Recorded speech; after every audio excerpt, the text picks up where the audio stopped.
Imagine watching your favorite television show, seeing your favorite character, and thinking to yourself, I own you. Imagine having a creative say in the direction of that story. Does this sound crazy? Maybe it's not. Today's episode is a bonus episode, a little bit longer than normal, but we needed that time to talk to the co-creator of DeadHeads NFT, Jeremy Jenson. He is going to share with us why these ideas may not be so crazy, and maybe you can decentralize Hollywood.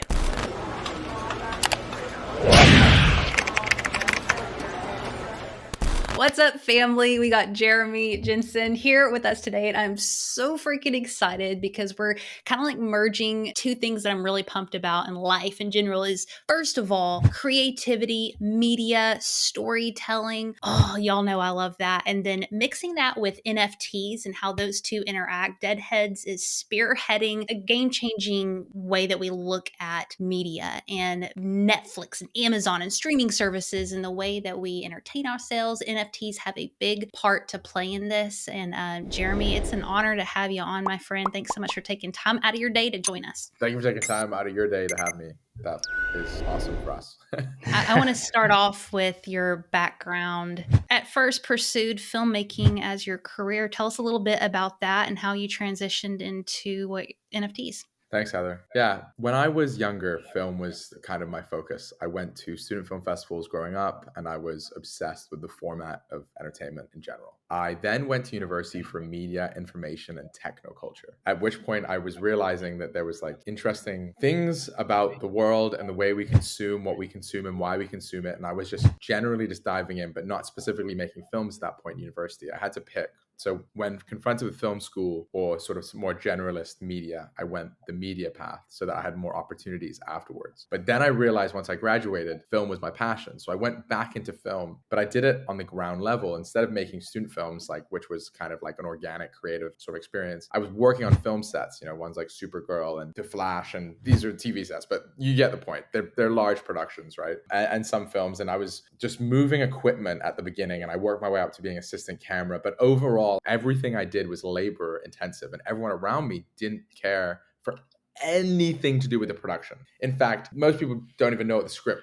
They don't even have the script, right? They just wake up in the morning, the night before they get the slides, and they find out what they're doing the next day. Yep. They're moving batteries back and forth. They're moving, you name it. It's just like a labor intensive system. And the decision makers are at the top. On the set, those are your directors, your director of photography, but even higher, it's the producers and the studio and the executive producers. And this creative vision isn't executed by the people who really work on the film that much at all. There's just a couple of people making creative decisions. This irked me a lot. I had to get out of film because it was so intense. It was like being in the military. It wasn't like working on anything creative. And I know people be like, that's a bit of an exaggeration, but these are 15-hour days back to back to back to back. And it's very regimented. So that's why I say like military, because it's so intense and yep.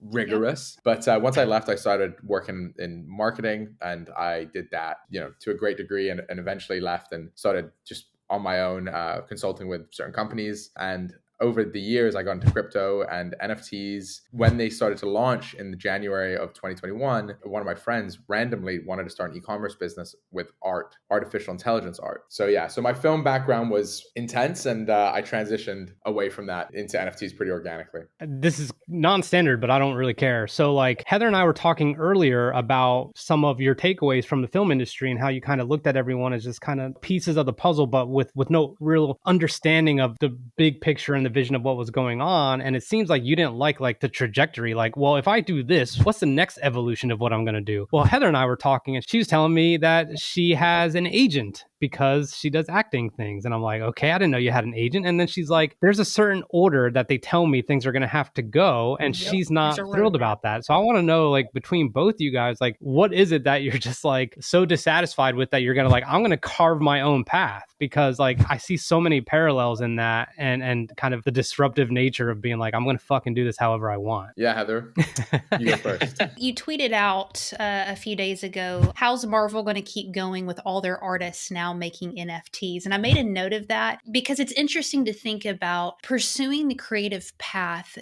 People sometimes steer you, like, hey, you don't want to do that because there's no future in that. There's no way to make money in that. And unless, like what Rich was alluding to a minute ago, unless you just beat down the doors and do exactly what people say and follow this conventional path, it seems almost like a hopeless pursuit. And so it's interesting to me when you tweeted that out, I was thinking about, wow, artists from Marvel are pursuing NFTs now, and there's a space for filmmakers and actors and comedians. I mean, there's just a whole other door opening up. And to, lead back into DeadHeads with what you guys are doing, I'm just curious how NFTs can potentially solve for this problem and maybe give a little bit more hope for creatives that they can have a space here and that their work will actually be seen. Yeah, so this is twofold. First off, that tweet was very tongue-in-cheek because a lot of NFTs are trying to onboard the people who don't know a lot by claiming high accolades, such as working for Gucci, working for Marvel, working for Supreme. So what they do is, as their marketing technique to onboard newbies, it's to leverage some kind of like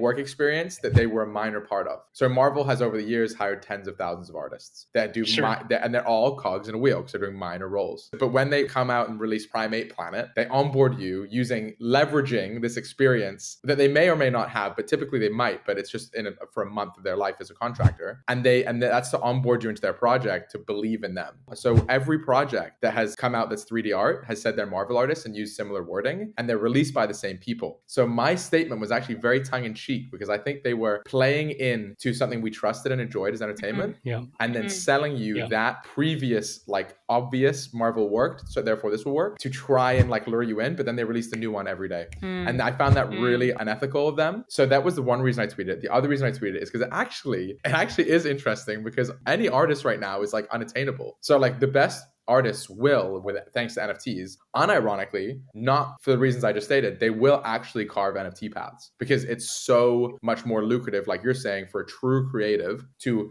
build a world and create their vision with the masses behind them versus with a giant studio behind them. Come on. It was actually kind of like a two-pronged tweet that either hit for some people because it was like, true, there's all these creatives creating, and how other people, because they were like, that is a kind of ridiculous. Every project as a Marvel artist right now. Is that real? So it was like two-pronged. But I feel like I need a helmet after that little tweet was that much because someone get me a helmet.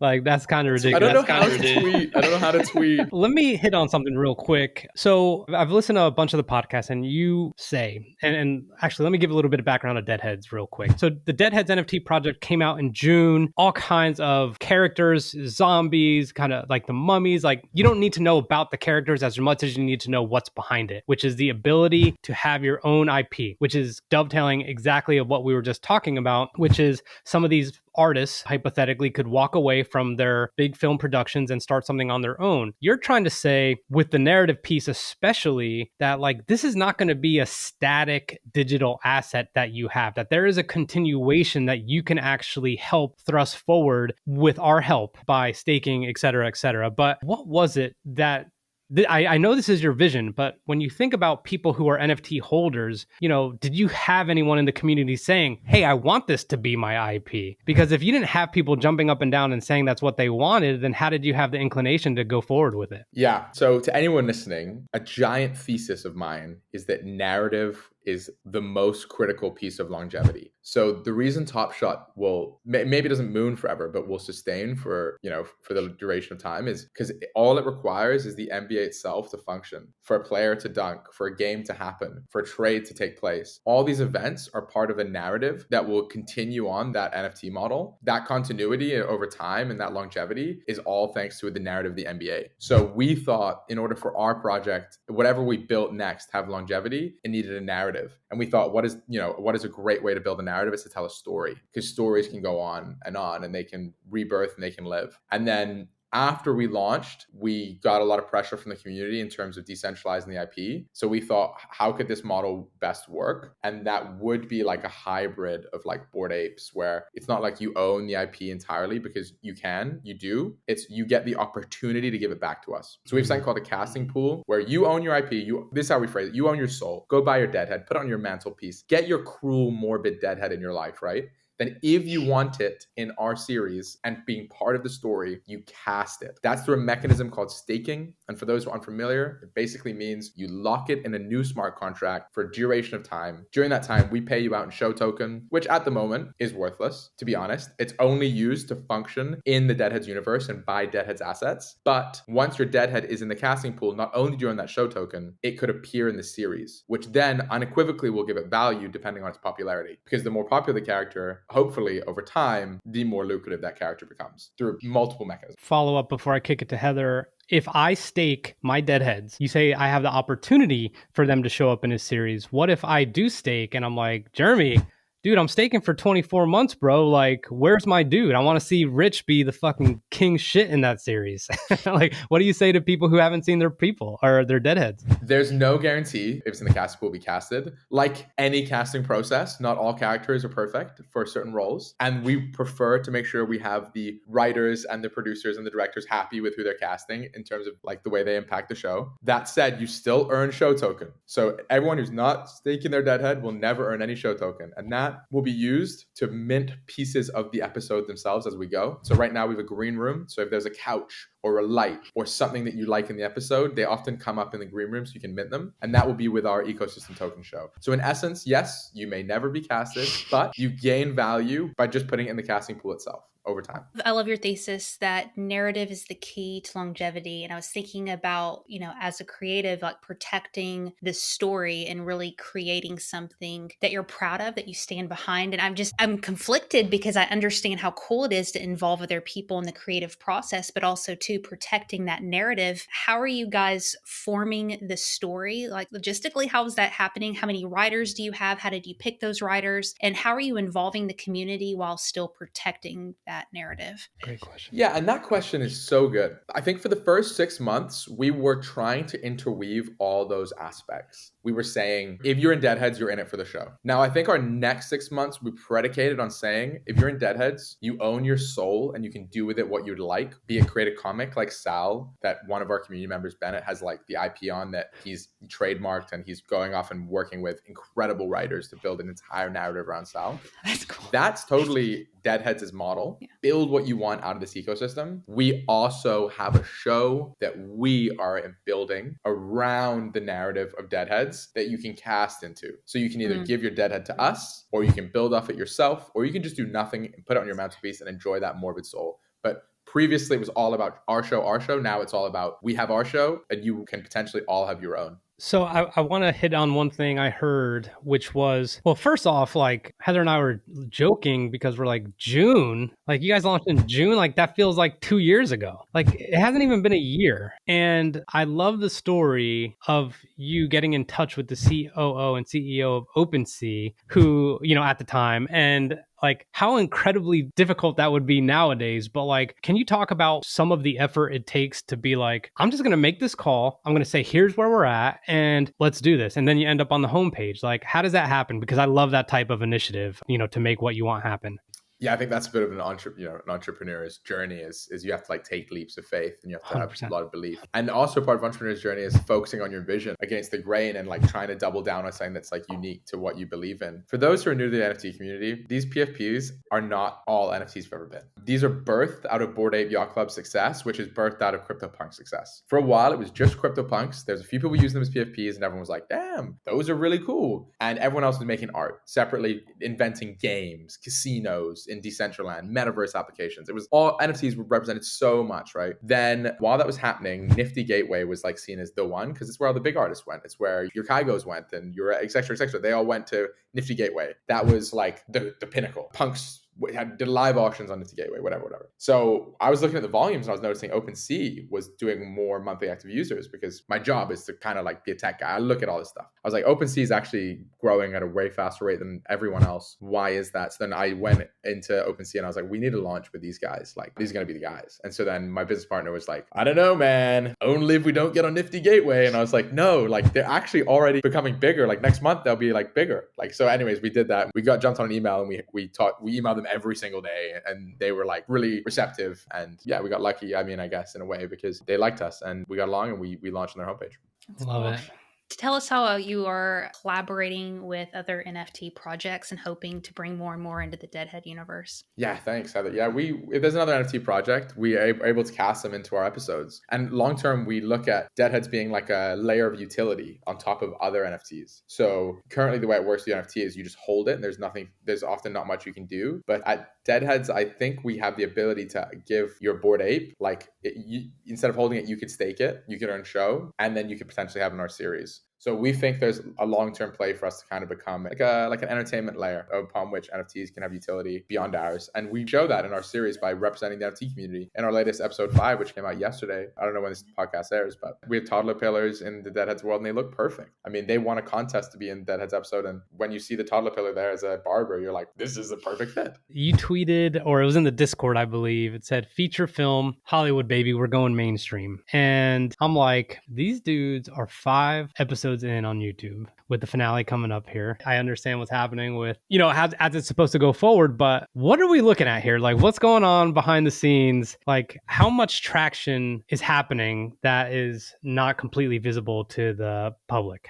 There's a ton. Like the people we talk to on the backside of this project are some of the biggest people in the entire space. It's legends, people who created IPs. Like we have in our corner some of the greatest minds, like in entertainment, I'll be honest. And we would release their names, but I'm not looking to pump the project. I'm looking to build the best IP we possibly can. And we also have offers from studios. Like we could go and build a film like tomorrow and do it on kind of a shorter budget. But this is one thing we've been getting from some of the greats recently is if you are on Netflix and Amazon, your goal is to then generate enough hype that you create longevity and a community around your film and fan fiction and all this kind of stuff. And we've actually got that side of the equation locked in.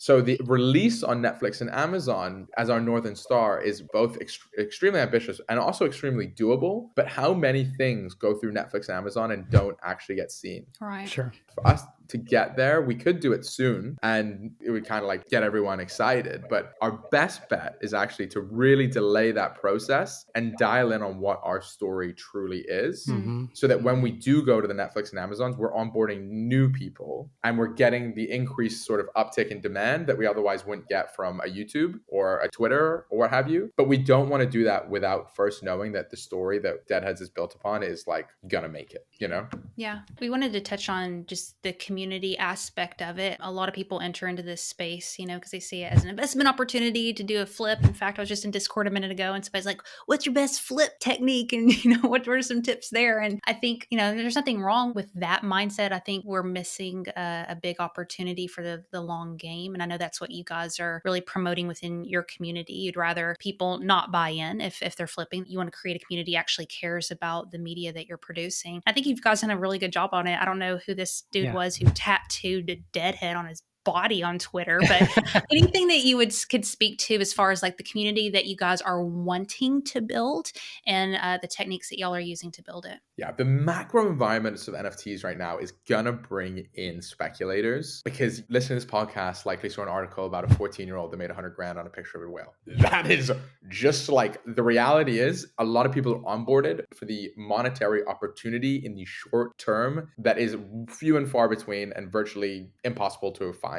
There's only one Bored Ape over the last 8 months. It's not like everyone who bought every NFT made money there. A lot of them went up and 99.9% of those went down. Now, my point there is when you onboard a speculator in this environment, in our macro, we have to turn them into fans. So I'd rather someone come in organically because they enjoy the content than someone come in because they're looking to make money, because that person looking to make money might not see a return on their investment for another 6 months, another year, another 2 years, right? And I'm not saying that's going to happen, but I know that what we're building is special. So I want the people who want to build it with us to be in our corner, not the people who are constantly trying to get out of it. And it's funny, someone came in the Discord yesterday and we rarely get this. Our Discord is so dedicated to the long term because I think a lot of people understand that to build content is a long-term vision. But someone came in and said, Deadheads have done so much and it's almost their downfall because you've released so many episodes and so many technical mechanisms that you're not leaving a lot to these speculators to speculate upon. But my response is, how can we improve and iterate and create better content if all I'm doing is sitting on pictures and telling you that,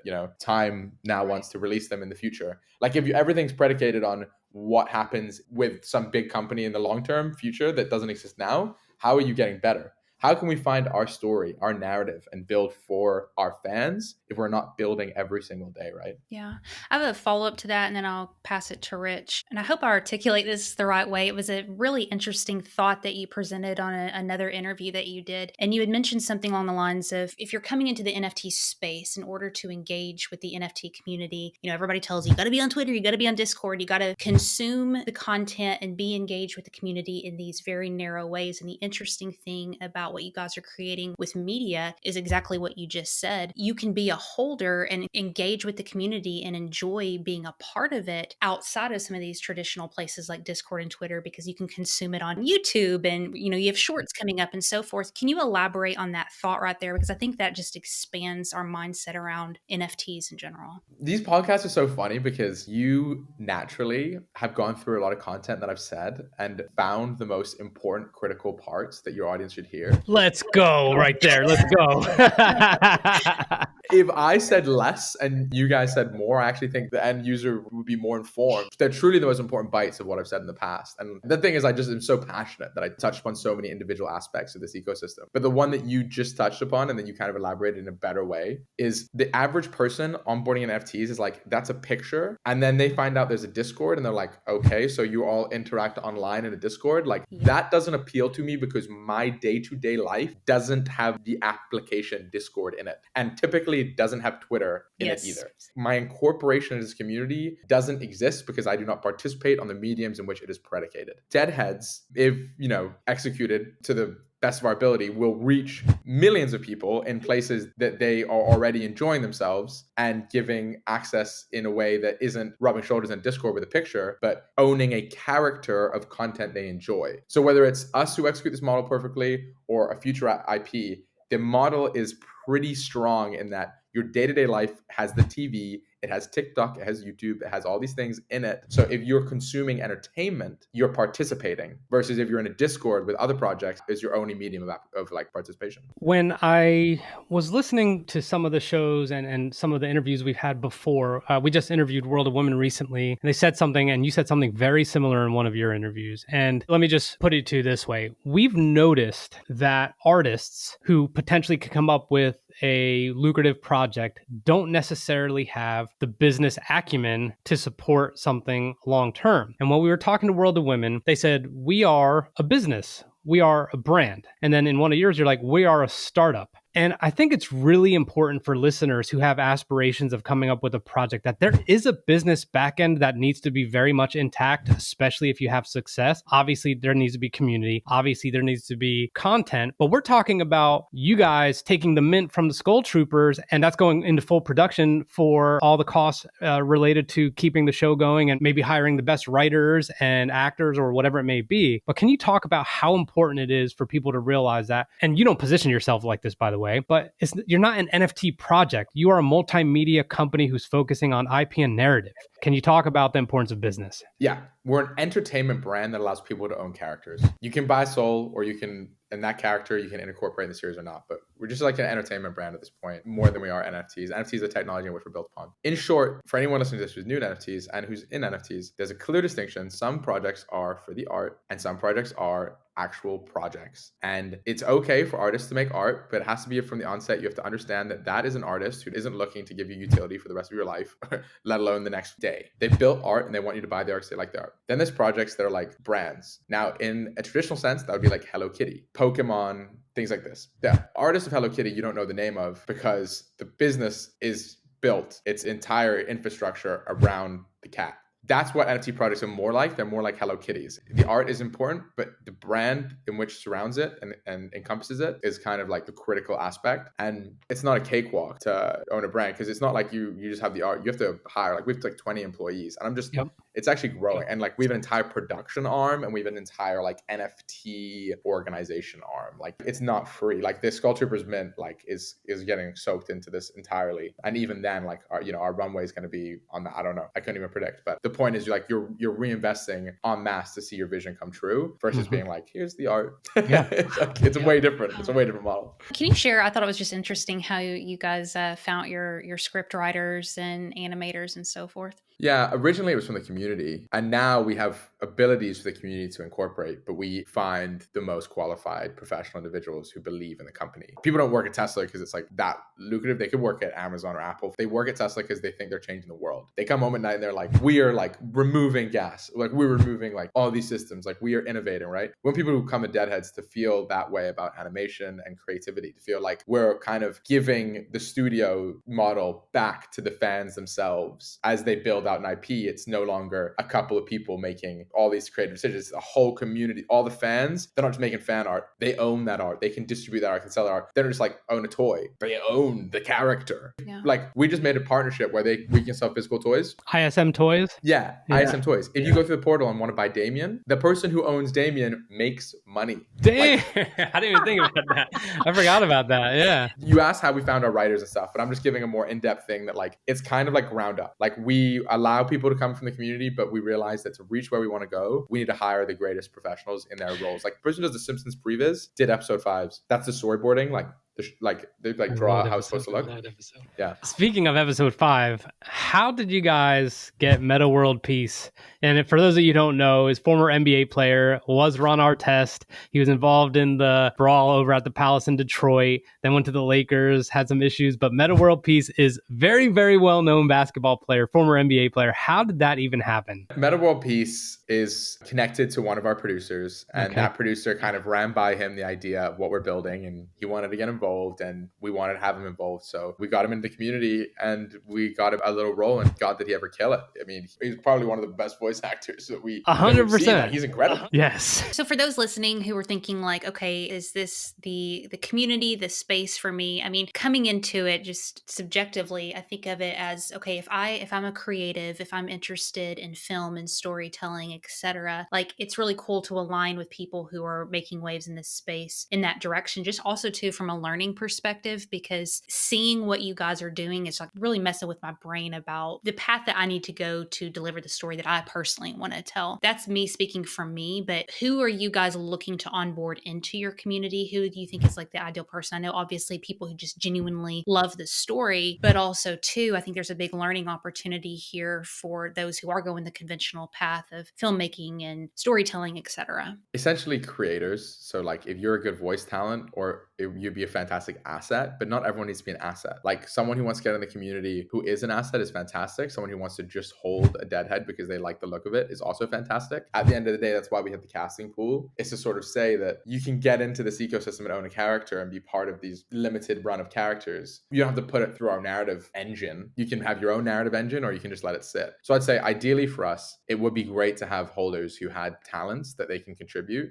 Anyone who's influential would be brilliant. Anyone in the entertainment space already is always like such a great asset because you can include them in certain ways, but also like equally happy with anyone who wants to build out their own brand using DeadHeads, because then they have a platform in which to do it, or someone who just wants to sit on it.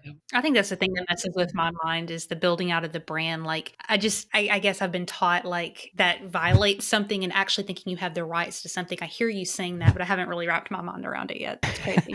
Yeah. Well, I'm looking at all these characters right now on OpenSea. I'm like, oh, that could be Heather. That could be Heather. But if you're a newbie, right now at the time of this filming, floor price on DeadHeads is 0.178. We firsthand have seen the community, even to the point where, and I don't think this is like in bad taste or anything, Stoner Cats tweeted that, they're the first animated series, and then all of a sudden the DeadHead community swooped in and was like, don't think so, not really, player, blah, blah, blah. And then all of a sudden you guys collaborated and it turned out to be incredible. But that's kind of talking about the community. You guys have a long-term vision. You have a great floor price. Everything's rocking and rolling.